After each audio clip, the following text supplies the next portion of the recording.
अ, और हमारे यहाँ पे जो हम लोग मेनली स्टडी करते हैं, फोटो इलेक्ट्रिक इफेक्ट स्टडी करते हैं। फोटो इलेक्ट्रिक इफेक्ट जो हम लोगों ने कल पढ़ा, क्वांटम इफेक्ट, फिर पेयर प्रोडक्शन, पेयर एनिलेशन, ठीक है, फिर तुम्हारा डेविसन जर्मर एक्सपेरिमेंट, ये सारी चीजें हम लोग इसमें क्वांटम मैकेनिकली एस्पेक्ट्स को पढ़ने के लिए यूज करते हैं। डेविसन जर्मर एक्सपेरिमेंट, ठीक है। तो अगर मैं कल हम लोगों ने फोटो इलेक्ट्रिक इफेक्ट डिस्कस कर चुका था, आज मैं तुम्हें बताऊंगी कि क्या होता है तुम्हारा कॉम्पटन इफेक्ट। सी क्वांटम इफेक्ट में क्या कहते हैं कि हमारे पास एक इलेक्ट्रॉन है, ठीक है, ये हमारा इलेक्ट्रॉन है जो कि रेस्ट पर है, ठीक है, रेस्ट पर मतलब स्टैंडिंग पोजीशन पर है। यहाँ पे एक इंसिडेंट फोटोन आता है, ये क्या है, इंसिडेंट फोटोन, फोटोन है।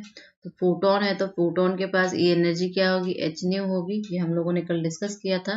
तो ये दोनों फोटोन और ये इलेक्ट्रॉन आपस में टकराएंगे, और टकराने के बाद क्या होगा कि फोटोन स्कैटर होगा और इलेक्ट्रॉन रिकॉइल होगा, ठीक है। अगर ये इसकी एक्सिस हो गई, ये इसकी अगर एक्सिस हो गई, तो यहाँ पे इलेक्ट्रॉन रिकॉइल होगा, रिकॉइलिंग होगी इलेक्ट्रॉन में, और यहाँ पर जो है थीटा एंगल बनाकर क्या होगा, फोटोन जो होगा वो स्कैटर होगा, ठीक है, फोटोन क्या होगा, स्कैटर होगा।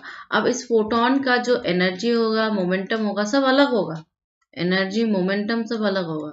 याद करो कल मैंने बताया था कि जरूरी नहीं है कि एनर्जी हमेशा सेम रहे, ये अलग हो जाएगी, ओके। तो अगर इस वक्त फोटोन के पास p मोमेंटम था और h न्यू एनर्जी थी, तो अभी उसके पास क्या हो जाएगा, p डैश मोमेंटम हो जाएगा, e डैश एनर्जी हो जाएगी जो कि h न्यू डैश के बराबर होगी। और सिमिलरली इलेक्ट्रॉन के पास ये होगा, उसकी खुद की एनर्जी होगी और खुद का मोमेंटम होगा।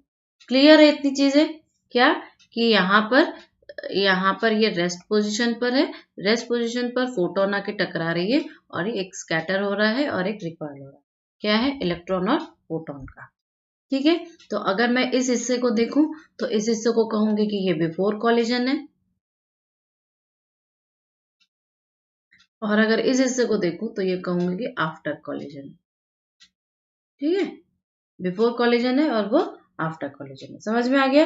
फिर इस पर हम लोग कैलकुलेशन वगैरह करते हैं, सारी चीजें करते हैं। तो करने के बाद एक्चुअली जो हम लोग कैलकुलेशन में मेन थीम अपनाते हैं वो बोलते हैं क्या, एंगुलर या मोमेंटम कंजर्वेशन, मोमेंटम कंजर्वेशन, ठीक है, मोमेंटम कंजर्वेशन अपनाते हैं। और मोमेंटम कंजर्वेशन अपनाने के बाद हम कहते हैं कि जो यहाँ पर इनिशियल पर था वो क्या है, फाइनल मोमेंटम, ठीक है, वो क्या है, फाइनल मोमेंटम। और फिर हम लोग इसमें इसके वैल्यूज पुट कर देते हैं और कहते हैं कि जो, अगर इसको डिराइव कर देते हैं, छोटा सा डेरिवेशन है इसका, क्या डेरिवेशन है, ये तो हो गया। अच्छा, अब हम जानते हैं डी ब्रॉगलीज वेवलेंथ से, कल मैंने बोला था P इज इक्वल टू क्या होगा, क्या हो जाएगा, हम्म, डी ब्रॉगलीज वेवलेंथ जो है कल मैंने बोला था तुम लोग को, क्या होगा, tell me, h upon p होता है ना, एच अपॉन पी होता है डी ब्रॉगलीज लैम्डा। तो यहां से P क्या हो जाएगा, P is equal to H upon lambda, h upon lambda, h upon lambda हो जाएगा। और हम लोग जानते हैं lambda nu is equal to c, तो न्यू के रेस्पेक्ट में अगर हमको चाहिए तो क्या हो जाएगा, nu is equal to C by lambda, या lambda is equal to C by nu, हो जाएगा ना, हो जाएगा ना। तो हम यहाँ पे क्या लिख सकते हैं, P is equal to, P is equal to तुम्हारा H बाई लैम्डा है, तो ये क्या हो जाएगा, H न्यू बाई सी, हो जाएगा, कोई दिक्कत तो नहीं है समझने में, ओके बेटा। चलो, अब तब हमें इस इक्वेशन को डिराइव करते हैं फाइनली, यहाँ पर यहाँ से कैसे आएगा, देखो ये कह रहा है कि हमारा, तो इसमें से क्या निकाल सकते हैं, P E is equal to P minus P dash निकाल सकते हैं। जब हम ये कह सकते हैं तो हम क्या करेंगे, स्क्वायरिंग बोथ साइड्स। तो क्या हो जाएगा, P E square is equal to P minus P dash का स्क्वायर। ठीक है, हो जाएगा। तो इसको हम कह सकते हैं कि P square plus P dash का square minus 2p p dash cos theta. ठीक है, क्योंकि ये वेक्टर इक्वेशन है और इधर तुम्हारा ये आता जाएगा। तो हम यहाँ पे क्या पुट करेंगे, ये अपना ये वाला फॉर्म पुट करने की कोशिश करेंगे, ये वाला फॉर्म। तो ये क्या आ जाएगा तुम्हारा, H square by C square, भीतर जाएगा तुम्हारा nu square plus nu dash का square minus 2 nu nu dash फिर कॉस थीटा। होगा कि नहीं, हो जाएगा ना। तो इसके बाद हम क्या करेंगे, इसको इधर लाओ। So what I will get, मैंने बोला E not is equal to M E C square, rest mass है इलेक्ट्रॉन की। ठीक है, ये हमारा आइंस्टाइन इक्वेशन से है। तो हम जान जाएंगे कि E is equal to P E square C square plus M E square C four. ठीक है, ये तुम्हारा रिलेटिविस्टिक एनर्जी होती है। ठीक है, ये तुम लोग बाद में पढ़ लोगे, अभी सिर्फ इतना जान लो। तो H बाहर आ जाएगा और ये हो जाएगा nu square plus nu dash का square minus 2 nu nu dash cos theta plus M E square C four divided by H square का अंडर। ठीक है, ओके। सो इन सबको सॉल्व करते करते फिर हम लोग थीटा यहाँ से ले लेंगे। तो फाइनली देखो क्या होगा,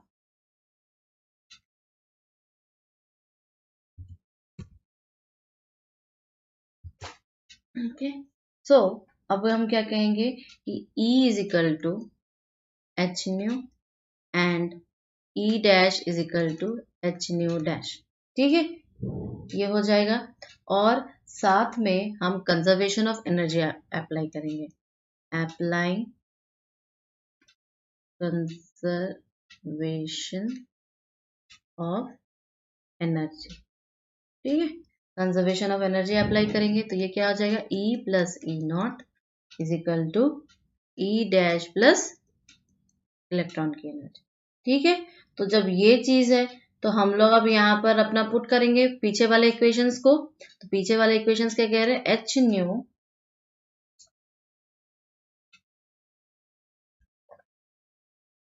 इक्वल टू क्या हो जाएगा यहाँ पे, एच न्यू डैश प्लस तुम्हारा ये एच वाला पार्ट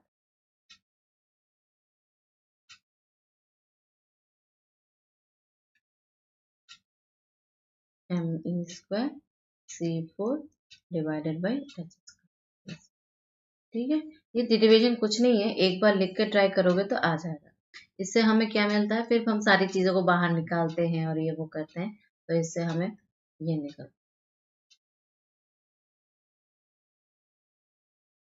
इसको सॉल्व करते हैं एक्चुअली ब्रैकेट को। तो nu square plus nu dash square minus 2 nu nu dash cos theta M E square C four divided by H square, यहाँ पे प्लस होगा के भीतर जाएगा।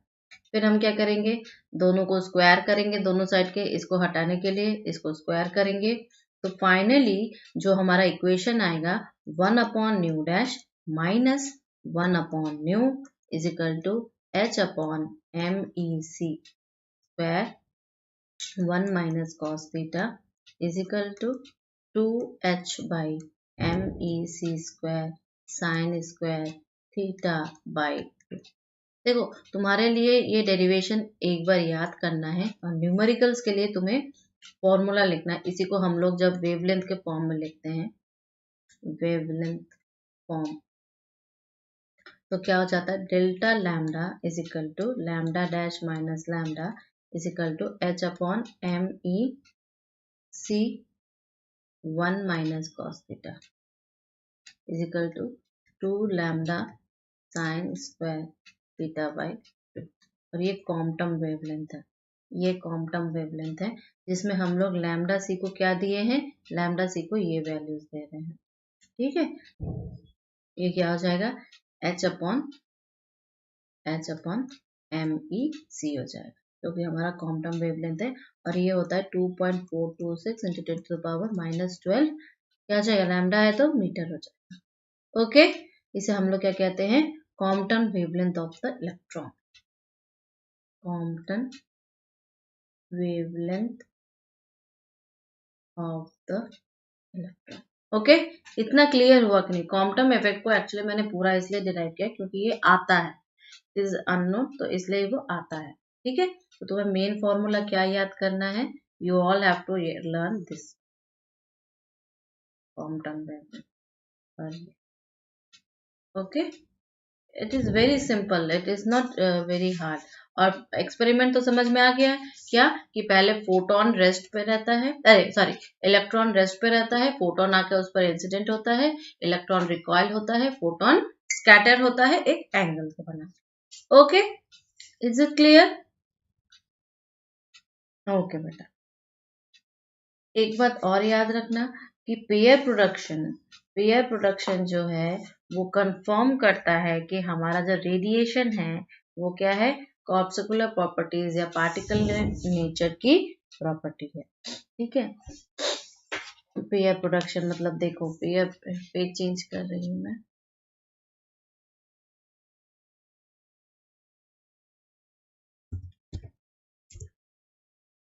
पेयर प्रोडक्शन,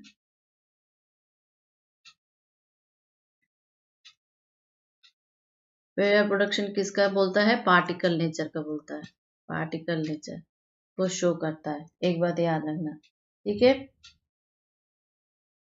किसके पार्टिकल नेचर को, रेडिएशन के। और रेडिएशन में क्या है, रेडिएशन में क्या है, हमारा फोटोन बैठा हुआ है। इलेक्ट्रोमैग्नेटिक रेडिएशन में क्या है, फोटोन बैठा हुआ है ना, तो ये कहता है फोटोन के पार्टिकुलेट नेचर को। और अगर ये बोले कि पेयर प्रोडक्शन का कोई एग्जांपल दे दो, तो तुम इजीली दे सकते हो क्या, कि फोटोन जो है, फोटोन जो है टूट रहा है E plus plus E minus में, ये क्या बोलते हैं, पोजिस्ट्रॉन, और इसे बोलते हैं इलेक्ट्रॉन।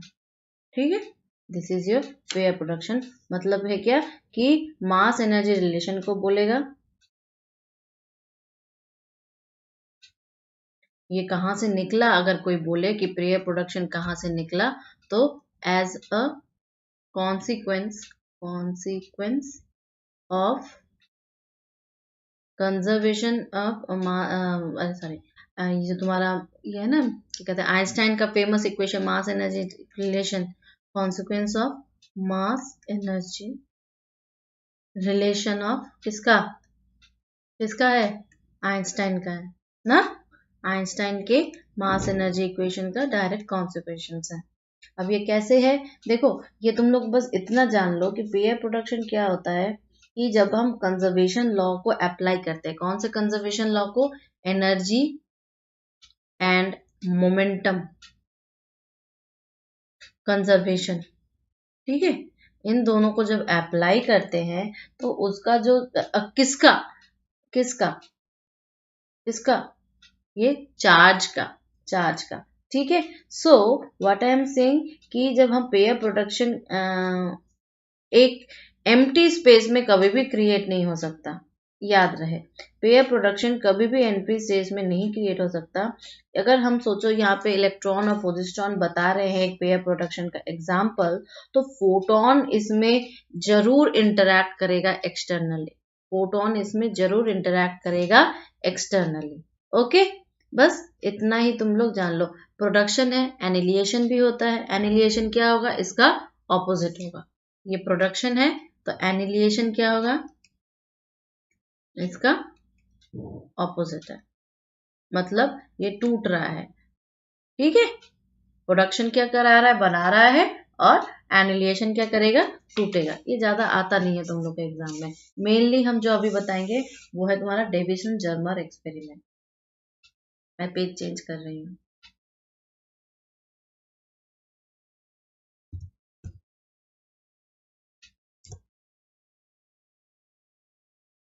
इसमें क्वेश्चन, अरे ये तो शॉर्ट वाले क्वेश्चन हैं, इसमें तो कुछ नहीं है मतलब।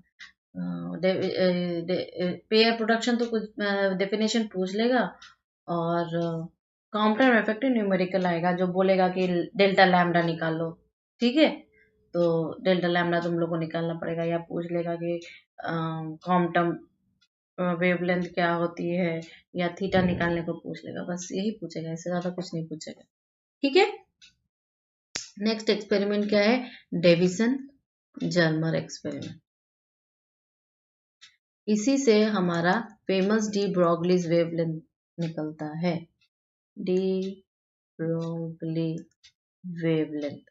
और याद करो, मैंने बोला था कि ये वेवलेंथ को हम लोग कंपेयर करते हैं साइज से, और कहते हैं कि चीज क्वांटम मैकेनिक्स होगी या क्लासिकल मैकेनिक्स होगी। कल बताया था हम लोगों ने ये। ठीक है, तो आज हम उसको एक्सप्लेन कर देते हैं। आज हम उसको एक्सप्लेन करते हैं और कहेंगे कि देखो, फोटो इलेक्ट्रिक इफेक्ट हुआ, क्वांटम इफेक्ट हुआ, पेयर प्रोडक्शन इफेक्ट हुआ, ये सब क्या है? रेडिएशन को बोलते हैं कि पार्टिकल लाइक कैरेक्टरिस्टिक्स है उसके पास, मतलब वेव नेचर के साथ साथ इसके पास पार्टिकल लाइक कैरेक्टरिस्टिक्स है। याद रहे, ये थोड़ा सा मैं जो कह रही हूँ बहुत इंपॉर्टेंट एक्सपेरिमेंट है, एग्जाम में आते रहते हैं। क्या है कि तुम्हारा पास फोटो इलेक्ट्रिक इफेक्ट हुआ, या तुम्हारा क्वांटम इफेक्ट हुआ,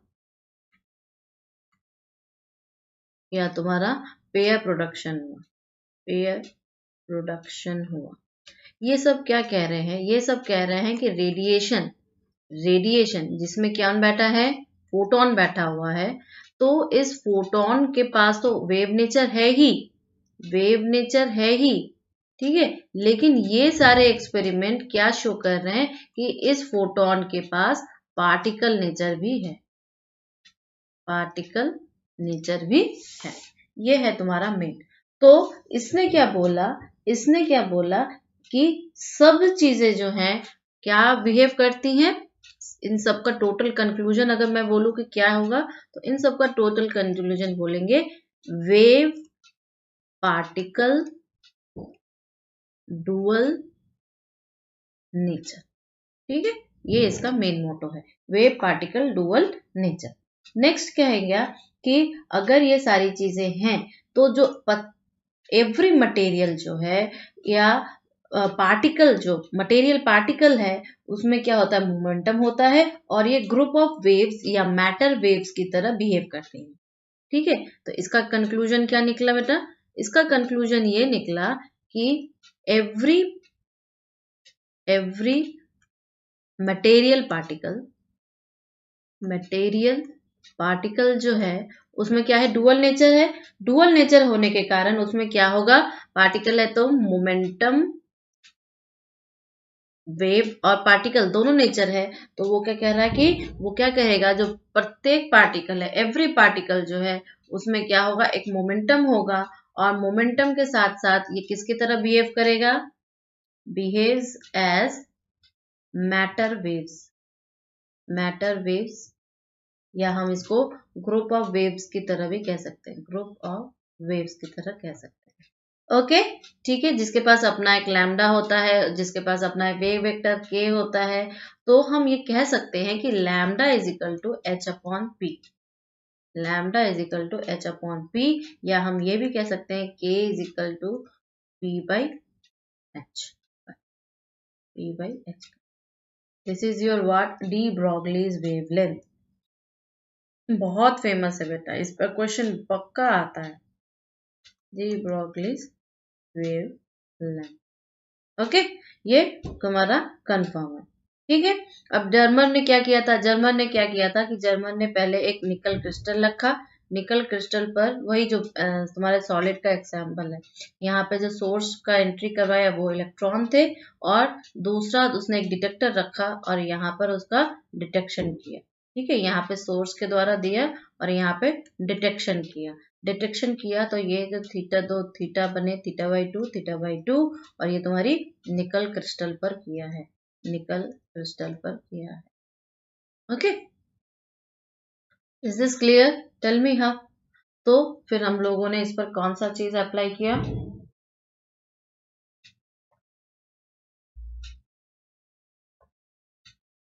इस पर हम लोगों ने इस पर हम लोग ब्रैग लॉ अप्लाई करेंगे, तो ब्रैग लॉ बताएगा कि N lambda is equal to 2d sin phi, 2d sin phi जो तुम्हारा थीटा था, ठीक है, साइन थीटा या फाई बोल दो, थीटा बोल दो, कुछ भी बोल दो, ठीक है। तो हम इससे क्या निकाल सकते हैं, हम इससे निकाल सकते हैं कि हम देखेंगे कि जो हमें मैक्सिमम, एक चीज याद रखना, इसमें जो मैक्सिमम हमें मिलता है, जिसमें maximum number of scattered electrons हमारा डिटेक्टर डिटेक्ट कर पाता है, उसकी वैल्यू क्या है, वो है theta is equal to 50 degree. क्या है मैक्सिमम डिटेक्शन ऑफ इलेक्ट्रॉन्स, ठीक है। एक्सपेरिमेंट का सेटअप याद है, एक तरफ से आ रहा है तुम्हारा इंसिडेंट इलेक्ट्रॉन और दूसरी तरफ से स्कैटर्ड इलेक्ट्रॉन को डिटेक्टर डिटेक्ट कर रहा है।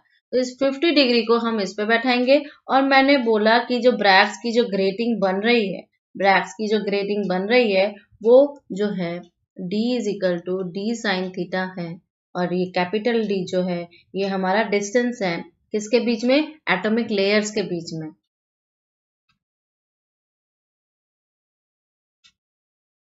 ठीक है।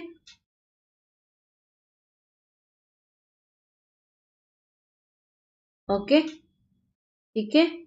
सो ये तुम्हारा है। अब तुम निकल क्रिस्टल के लिए करोगे, क्योंकि निकल क्रिस्टल का है, तो ये तुम्हारा डी जो है 0.215 मीटर है, जिससे कि तुम्हारा डी जो है 0.091 मिलीमीटर, सॉरी नैनोमीटर की रेंज का है। Okay, is this clear, tell me. तो ये सारी चीजें जब इसमें पुट किया मैंने, तो लैम्डा की वैल्यू आ गई तुम्हारी 0.165 नैनोमीटर, ठीक है। जब लैम्डा की ये वैल्यू आ गई, तो लैम्डा की वैल्यू के साथ साथ, अच्छा एक चीज और है, हम लोग जानते हैं कि मैक्सिमम काइनेटिक एनर्जी क्या होती है, ई वी होती है ना पोटेंशियल के साथ, ई वी होती है पोटेंशियल के साथ, और साथ में ही काइनेटिक एनर्जी और मोमेंटम का रिलेशन क्या होता है, P is equal to 2 MEK होगा, अंडर रूट, ये भी हम जानते हैं। ओके, सो इन चीजों को हम जब मिलाते हैं, तो फाइनली मेरे पास दो चीज आती है, क्या क्या आती है, एक तो देखो हम ये भी कैलकुलेट कर सकते हैं, MEC² भी कैलकुलेट कर सकते हैं, जो कि 0.511 मेगा इलेक्ट्रॉन वोल्ट होगा, ठीक है। और एच कट सी भी कैलकुलेट कर सकते हैं, वो क्या होगा, अप्रोक्सीमेटली 197.33 इलेक्ट्रॉन वोल्ट आएगा, ठीक है, इलेक्ट्रॉन वोल्ट और नैनोमीटर आएगा। तो इससे हम लैम्डा क्या निकाल रहे हैं, H/P is equal to H/2 MEK का अंडर रूट निकाल सकते हैं, क्योंकि P तो हमने यहाँ पे बोला है क्या है, तुम्हारा कहाँ गया P, अभी बता था, हाँ ये P तो देखो तुम्हारा ये है, ठीक है। सो हम इसको लिख सकते हैं क्या, H/ इतना है, तो इसको हम पाई कट HC के रूप में भी लिख सकते हैं, 2 पाई H कट C लिख दो, अपॉन डिवाइडेड बाई 2 MEC² लिख दो, ठीक है। ओके, तो हमारा ये क्या बन जाएगा, 0.167 नैनोमीटर, ठीक है। ये देखो लैम्डा इसकी इतनी आई है। Okay, is this clear to you और नॉट, ठीक है। तो ये जो है, ये लैम्डा, और जो ऊपर अभी साइन थीटा के लैम्डा को कैलकुलेट करेंगे, देखो ये तो तुम्हारा डी ब्रॉगली वेवलेंथ से लैम्डा आया, एक लैम्डा हम इससे कैलकुलेट करेंगे, lambda is equal to what, 2D/n sine theta, ठीक है, 2D/n cos of theta by 2 लिख सकते हैं ना, इज इक्वल टू 2 इंटू 0.091 क्या है, नैनोमीटर, और सोचो मैंने पहला ऑर्डर लिया है, तो ये क्या कॉस 25 हो जाएगा, क्योंकि 50 पे हमें मैक्सिमम मिला है, तो ये इसकी आंसर आ जाएगी 0.165 नैनोमीटर। देखो ये वैल्यू देखो और ये वैल्यू देखो कितनी पास है, दैट मीन्स ये हमारा जर्मर एक्सपेरिमेंट काम कर रहा है, दैट मीन्स हम ये कह सकते हैं कि ये पार्टिकल और दोनों नेचर को शो कर रहा है, डी ब्रॉगली वेवलेंथ इसके कंपैरेबल है, दैट मीन्स क्या, यहाँ पे हम कौन सा मैकेनिक्स अप्लाई करेंगे, quantum mechanics. Is this clear और नॉट, टेल मी, क्लियर है ना, हेलो, ठीक है। तो ये सारी चीजें इतने देर तक हम लोग सब क्या डिस्कस कर रहे थे, क्वांटम मैकेनिक्स और क्या है, ठीक है। अब आ जाओ तुम अपने क्वांटम मैकेनिक्स के रियल रूल्स पर, कि क्वांटम मैकेनिक्स कहाँ से स्टार्ट हो रहा है। पहली चीज देखो,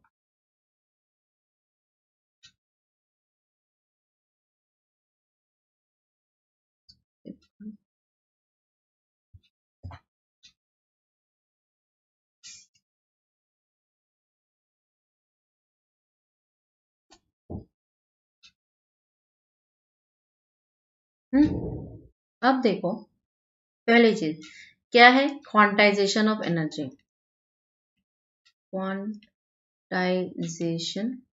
ऑफ एनर्जी मतलब एनर्जी जो है एक कंटिन्यूअस फॉर्म में नहीं रहेगी, ये क्वांटाइज फॉर्म में रहेगी। और ये सबसे पहले हम लोग कहाँ से निकालते हैं इसको हम लोग सोमरफील्ड के क्वांटाइजेशन रूल और प्लैंक के कॉन्स्टेंटेशन रूल से। इसका जो 2 पॉइंट कंसिडर करते हैं, कैसा, सोमरफील्ड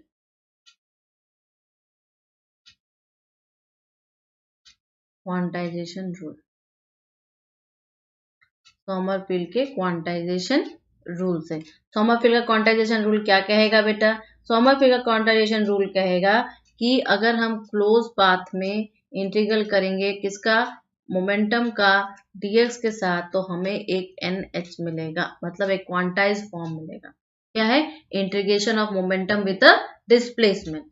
क्या है, integration of a momentum with a displacement.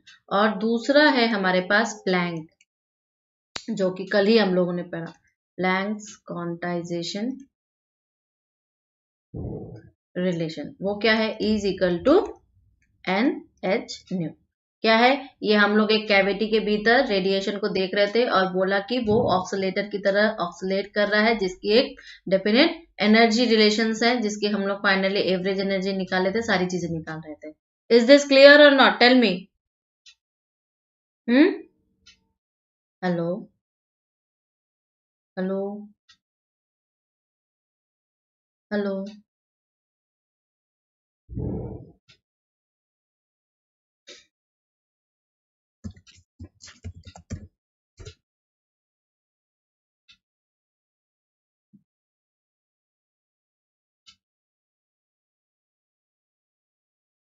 तो बोलो ना बाबू।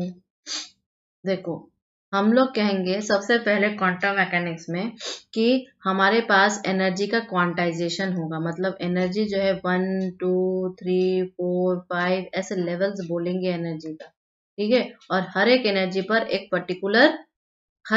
लेवल पर एक पर्टिकुलर एनर्जी होगी, ठीक है। इस बात को हम डिफाइंड दो रूल्स हैं हमारे पास, उससे करते हैं। पहला सोमरफील्ड क्वांटाइजेशन रूल और दूसरा Planck's quantization rule. Planck quantization rule को कल ही हम लोगों ने डिस्कस किया था, याद करो, is equal to NH nu discuss किया था, प्रूफ किया था, ठीक है। और ये क्या कहता है, सोमरफील्ड क्वांटाइजेशन रूल क्या कहता है कि अगर हम किसी क्लोज पाथ में मोमेंटम का डिस्प्लेसमेंट इंटीग्रेशन निकाले, कोस इंटीग्रेशन निकाले, तो वो हमारा एक क्वांटाइज फॉर्म निकलता है। क्या निकलता है, क्वांटाइज फॉर्म, अगर कोई भी बॉडी हार्मोनिकली ऑक्सीलेट कर रही है। ओके, हार्मोनिकली ऑक्सीलेट कर रही है, ठीक है। तो ये दोनों हमारे पास क्वांटाइजेशन रूल है। और ये क्वांटाइजेशन रूल हमारे किस पे काम करते हैं, ये क्वांटाइजेशन रूल एक्चुअली, ये सारी चीजें हम लोग डिराइव MSc में करवाते हैं। तुम लोग सिर्फ इतना जानो कि इन दोनों क्वांटाइजेशन रूल से हम लोग बोलते हैं कि हमारे एनर्जी लेवल क्वांटाइज है। कौन कौन से, एक सोमरफील्ड और एक प्लैंक कांस्टेंट। ओके, दूसरा आ जाओ वेव पैकेट पर। अच्छा, इसी से तुम्हारा ये निकलता है कि तुम्हारा एंगुलर मोमेंटम जो है क्वांटाइज्ड है, ये याद रहे। इन्हीं से निकलता है कि angular momentum is quantized. Angular momentum quantize है, मतलब जो L अगर एंगुलर मोमेंटम है तो ये NH कट के फॉर्म में आएगा, याद रहे, हम लोग बाद में इसको यूज करेंगे बहुत। ओके, अब आ जाओ वेव पैकेट पर। मैं पेज चेंज करूं, ये पर लिख देते हैं वेव पैकेट। दूसरा क्वार्टर है वेव पैकेट, ये तुम्हारा क्वांटम मैकेनिक्स है। वेव पैकेट, वेव पैकेट क्या है, वेव पैकेट देखो, पहली बात तो ये जानो कि हमने तुम लोगों को क्लास में बोला था कि हम लोग के डोमेन से एक्स डोमेन में चेंज करते हैं, ठीक है। और या टाइम डोमेन से फ्रीक्वेंसी डोमेन में चेंजेस लाते हैं, फ्रीक्वेंसी डोमेन में कन्वर्ट करते हैं मैथमेटिकल इंटीग्रेशंस को। और ये कौन करवाता है, हमारा फोरियर करवाता है, फोरियर सीरीज करवाता है, फोरियर ट्रांसफॉर्म ये कन्वर्जन करवाता है, ठीक है।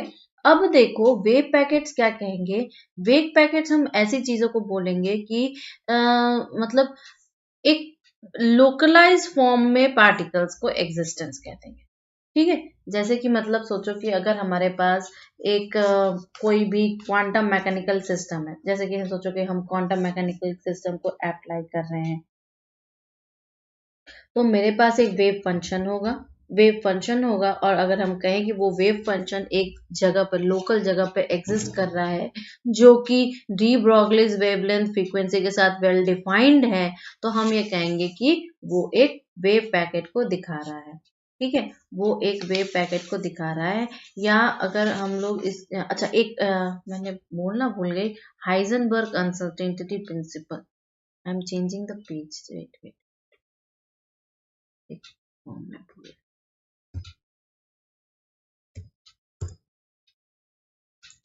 Heisenberg uncertainty principle. Okay, Heisenberg uncertainty principle दो पेयर्स का रिलेशन बोलता है। किसका किसका, कोई बता सकता है? Anybody can tell me? Hello, कोई बता सकता है? हाइजेनबर्ग, हाइजेनबर्ग तुम लोग पहले भी पढ़ते हो, बताओ बाबू। Nobody? Heisenberg uncertainty principle actually क्या कहता है? ये कहता है कि हमारा जो हाँ, बिल्कुल बिल्कुल बिल्कुल, very good very good. Heisenberg uncertainty principal बेटा कहता है कि हमारा जो तुम्हारा ये क्या कहते हैं, पोजीशन और मोमेंटम, पोजीशन और मोमेंटम, ये दोनों चीजें क्या है, आपस में रिलेटेड है, लेकिन हम लोग एक ही टाइम पे दोनों को नहीं निकाल सकते। ठीक है, हम लोग एक ही टाइम पे दोनों को कभी भी फाइंड आउट नहीं कर सकते हैं। कैसे? देखें कि डेल्टा एक्स और delta P is greater than equal to क्या होगा, बताओ, कोई बता सकता है?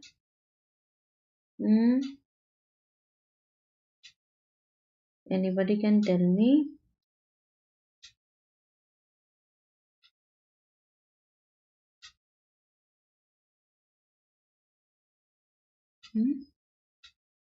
देखिए, ये कहते हैं कि हम कभी भी मोमेंटम और पोजीशन किसी पार्टिकल का एक ही टाइम पर नहीं निकाल सकते हैं।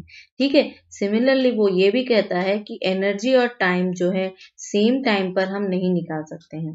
These are the some of the consequence of your Heisenberg uncertainty principle, जो उसने, और इसके रिलेशन से हम लोग बहुत सारी चीजें कैलकुलेट भी करते हैं रियल लाइफ में। Okay, don't think that Heisenberg uncertainty principal is something else. So,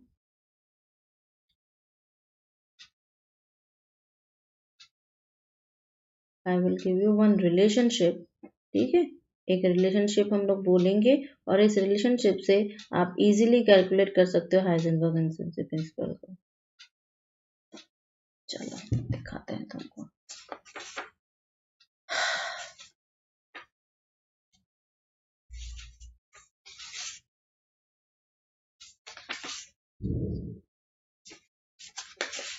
पता नहीं तुम लोग का ये है कि नहीं।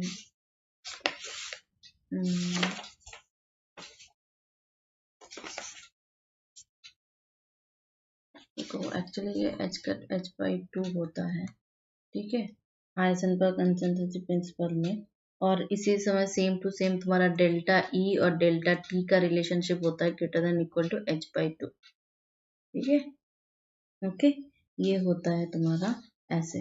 But I am not confirm कि तुम्हारे इसके इक्वेशंस क्या बनते हैं।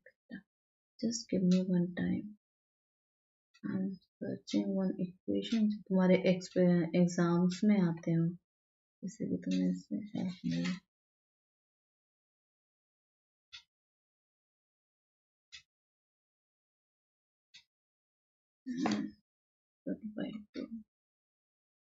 ठीक है, ये चलो अभी तो फिलहाल तो ये जान लो कि क्या कहता है कि मोमेंटम और पोजीशन किसी एक पार्टिकल की एक पर्टिकुलर समय पर साइमल्टेनियसली नहीं निकाल सकते हैं। Simultaneously, no, can't find. ठीक है, सिमिलरली इन दोनों का पेयर होता है,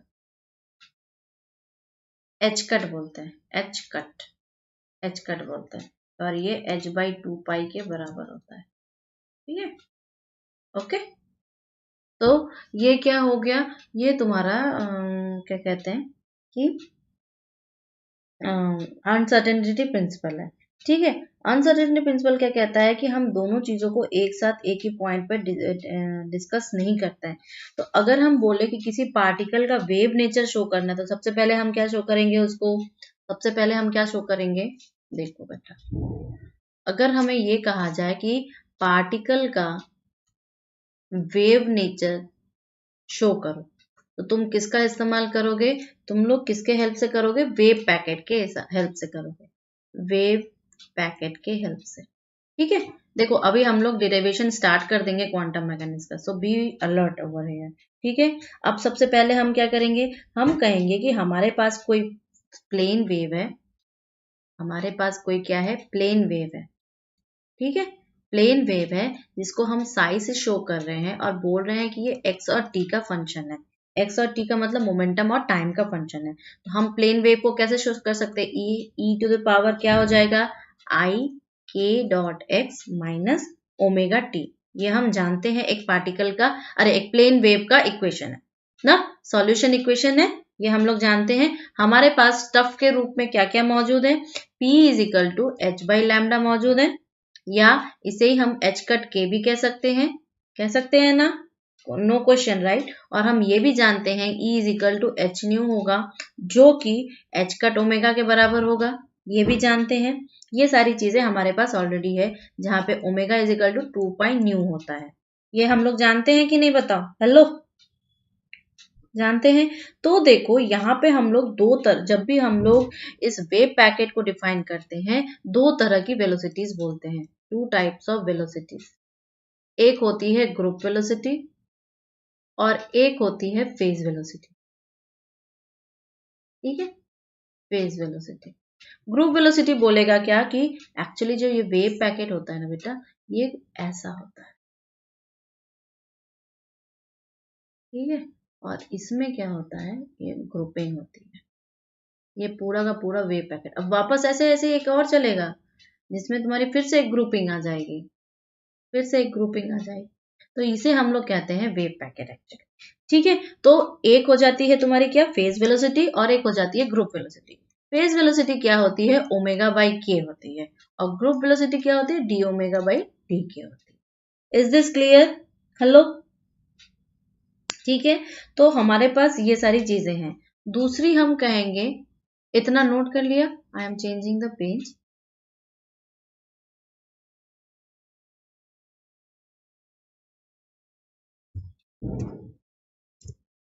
देखो, अब मैं क्या कहूंगी, मैं कहूंगी कि हमारे पास जब ये सारी चीजें हैं, तो हमारे पास एक और चीज होगा कि हम कहेंगे कि हमारे पास वो जो पार्टिकल है उसकी डेफिनेट मोमेंटम है, उसका डेफिनेट एम्पलीट्यूड है जो कि कांस्टेंट है। तो हम लोग उसको कहेंगे कि क्या वो लोकलाइज्ड है हमारे स्पेस में और नॉट। तो हम लोग इसके लिए उसकी क्या निकालते हैं, प्रोबेबिलिटी डेंसिटी, प्रोबेबिलिटी डेंसिटी निकालते हैं। किसकी निकालते हैं, उस पार्टिकल की। ठीक है, प्रोबेबिलिटी डेंसिटी निकालते हैं किसकी, उस पार्टिकल की। क्यों, क्योंकि हम जानते हैं उसके पास डेफिनेट क्या है, मोमेंटम है, डेफिनेट मोमेंटम है, जो कि P is equal to H cut K है। ठीक है, क्या और क्या है उसके पास, और क्या है, एम्पलीट्यूड है, एम्पलीट्यूड है A, जो कि क्या है, कांस्टेंट है। ये सारी चीजें हमें पता है। तो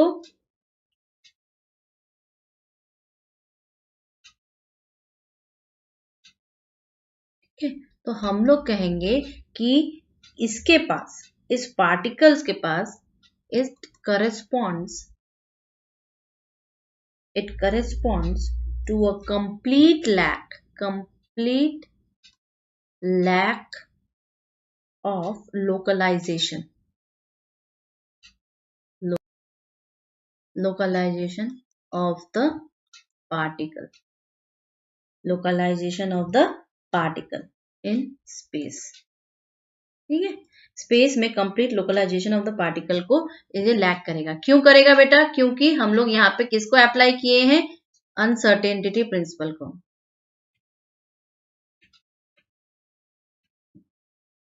और ये Heisenberg, actually Heisenberg uncertainty principle कहलाता है। ठीक है, ये क्या कहेगा? Delta X delta P is greater than equal to H cut by 2। ठीक है, ओके। तो और ये कह रहा है कि साइमल्टेनियसली हम पोजीशन मोमेंटम कैलकुलेट नहीं कर सकते। तो हम बोल रहे हैं कि मेरा वेव के पास जब डेफिनेट मोमेंटम है तो ऑब्वियस ही बात है कि यहाँ पर ये चीज होगी, लैक ऑफ लोकलाइजेशन होगा। लोकलाइजेशन का मतलब क्या है? एक लोकल एरिया पर हम वेव पैकेट को बताने की कोशिश कर रहे हैं। Okay, is this clear? तो हम अगर ऐसा है तो हम इसको क्या निकालेंगे? प्रोबेबिलिटी डेंसिटी निकालेंगे। और इसकी प्रोबेबिलिटी डेंसिटी क्या होती है बेटा? ये होती है साई एक्स टी का होल स्क्वायर। ठीक है, ये प्रोबेबिलिटी डेंसिटी होती है। और ये जब हम करेंगे तो ए स्क्वायर आ जाएगा। क्यों? क्योंकि हमारे पास psi is equal to e to the power i omega t k dot r minus omega t है। ठीक है, ये आई है, इसका कॉम्प्लेक्स कॉन्जुगेट। एक्चुअली ये क्या होता है? कॉम्प्लेक्स कॉन्जुगेट होता है, multiply by complex conjugate of x of T. तो कॉम्प्लेक्स कॉन्जुगेट हो जाएगा तो इसका मतलब एक माइनस के साथ आएगा, प्लस के साथ आएगा, जीरो आएगा, तो बचेगा सिर्फ क्या? यही टर्म बचेगा ना। तो देखो ये टर्म क्या हुआ? ये टर्म इंडिपेंडेंट है। किस पर इंडिपेंडेंट है? एक्स और टी के, है कि नहीं? इंडिपेंडेंट, टेल मी, है ना? है ना? इंडिपेंडेंट है ना? तो जब ये इंडिपेंडेंट हो गया तो इसका मतलब हमने क्या कह दिया कि हमारी जो प्रोबेबिलिटी है, क्या पार्टिकल की डेंसिटी, प्रोबेबिलिटी डेंसिटी, ये इंडिपेंडेंट है। इसलिए पार्टिकल इक्वली प्रोबेबल है कहीं पर भी उसको फाइंड करने के लिए। ठीक है, ये जो है वैल्यू, ये वैल्यू बेटा बहुत इंपॉर्टेंट है।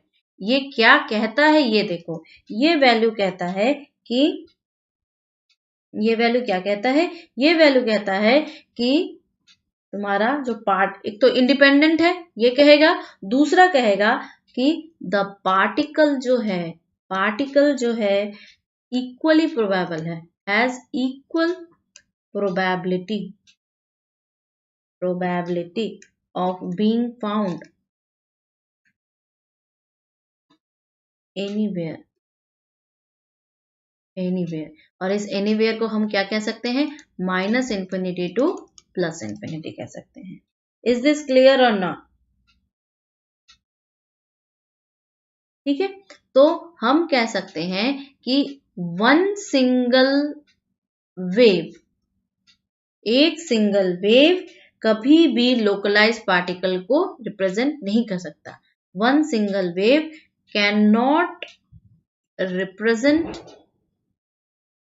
ए लोकलाइज्ड पार्टिकल। ये क्लियर हुआ कि नहीं बताओ? Tell me first. समझ में आ गया? समझ में आ गया ना? क्यों हुआ? क्योंकि देखो पहली चीज तो हमने ये फाइंड की कि हम लोग इसका प्रोबेबिलिटी डेंसिटी निकालने की कोशिश कर रहे हैं।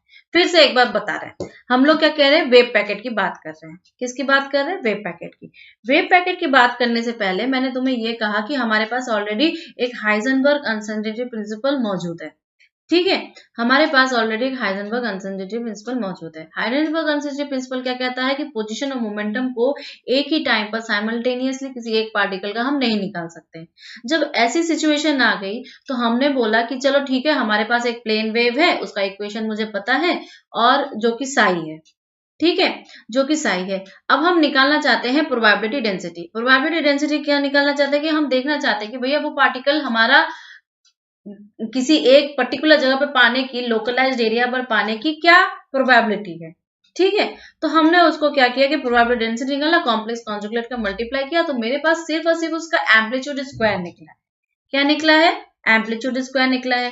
तो एम्पलीट्यूड स्क्वायर निकला तो मेरे को दिख रहा है इसमें डायरेक्टली कि ये बिल्कुल इंडिपेंडेंट है। ये क्या है? बिल्कुल इंडिपेंडेंट है एक्स और टी के। तो हम इससे ये कंक्लूजन निकाल लिए कि भाई हम इस पार्टिकल को माइनस इंफिनिटी से प्लस इंफिनिटी पे कहीं भी पा सकते हैं। कहीं भी पा सकते हैं। इसका मतलब क्या है कि जब ऐसी सिचुएशन आ गई तो हम किसी एक सिंगल पार्टिकल को एक वेव के द्वारा तो शो नहीं कर सकते ना। एक वेव के द्वारा हम एक पार्टिकल को शो नहीं कर सकते, हमें ग्रुप ऑफ वेव्स चाहिए, चाहिए कि नहीं? ग्रुप ऑफ वेव्स चाहिए। इसलिए हम कह सकते हैं कि एक वेव पैकेट क्या है? Superposition of different kind of waves. क्या है? पेज पलट रहे हैं हम।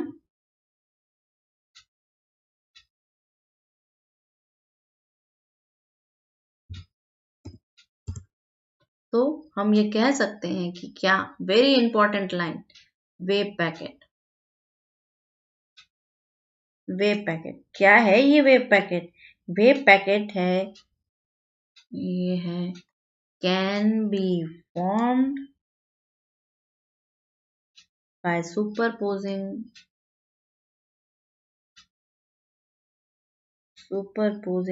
Plane waves. Wave packet exam में पूछता है ऑफ डिफरेंट क्या वेव्स। ठीक है, ये क्लियर है? ये लाइन क्लियर है कि नहीं बताओ? ठीक है, डिफरेंट वेव्स। अब ये वेव्स जब सुपर पोजिशन कर रही है तो क्या कर सकती है? कंस्ट्रक्टिवली कर सकती है या डिस्ट्रक्टिवली कर सकती है। ठीक है, कंस्ट्रक्टिवली भी कर सकती है, डिस्ट्रक्टिवली कर सकती है।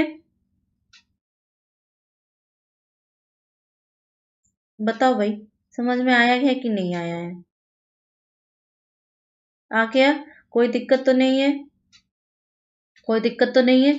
अब देखो, जब हम वन डायमेंशन में किसी भी वेव पैकेट को रिप्रेजेंट करना चाहे, wave packet representation one dimension में करना चाह रहे हैं, ठीक है, तो कैसे करेंगे? साई ऑफ एक्स टी 1/√2π, ये आता है जब हम लोग टाइम और मोमेंटम डोमेन में इधर उधर करते हैं फोरियर ट्रांसफॉर्म से। प्लस इन्फिनिटी से माइनस इन्फिनिटी, भीतर डाल दो तुम अपने वेव को, ए ऑफ के e⁻⁻ i k dot x minus omega T और डी के। ठीक है, ये तुम्हारा किस डोमेन में है? फ्रीक्वेंसी ओमेगा पर डिपेंड कर रहा है, के स्पेस में। निकाल किस रहे हैं हम? एक्स एक्स एक्स डोमेन में, ठीक है, और यहाँ पर कौन सा है? फ्रीक्वेंसी डोमेन या के डोमेन में। ठीक है, इज दिस क्लियर और नॉट? टेल मी, क्लियर है ना? ये तुम एक वेव पैकेट को डिफाइन कर रहे हो बेटा, एक वेव पैकेट को डिफाइन कर रहे हो। तो अगर मुझे इसमें से ए ऑफ के, जो कि तुम्हारा एम्पलीट्यूड है, जो कि तुम्हारा एम्पलीट्यूड है, इस एम्पलीट्यूड को अगर तुम्हें फाइंड आउट करना है, एम्पलीट्यूड को फाइंड आउट करना है, तो तुम क्या करोगे?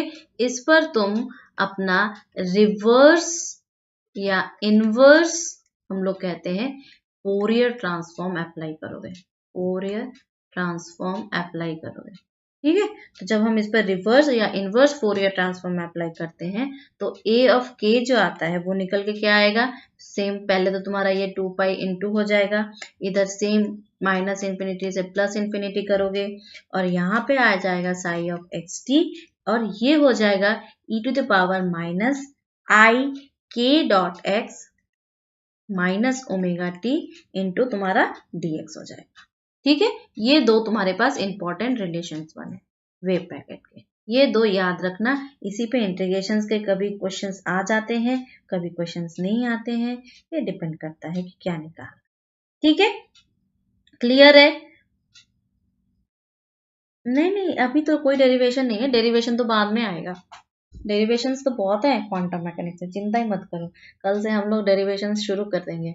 आज मैंने तुम्हें बस इंट्रोडक्शन दिया है डेरिवेशन का। क्लियर है? Is this okay? Tell me, कोई क्वेश्चन अभी तक नहीं? हम लोग ने सारे एक्सपेरिमेंट्स पढ़ लिए, हम लोग ने क्वांटम मैकेनिक्स का एक शुरुआत कर लिया कि हम लोगों ने क्या कहा कि चलो अब मैं तुम्हें बता सकती हूँ कि मोमेंटम स्पेस और ये स्पेस क्या होता है। ठीक है, तो इसी तरह हम इस्तेमाल करके मोमेंटम स्पेस और के स्पेस में, अरे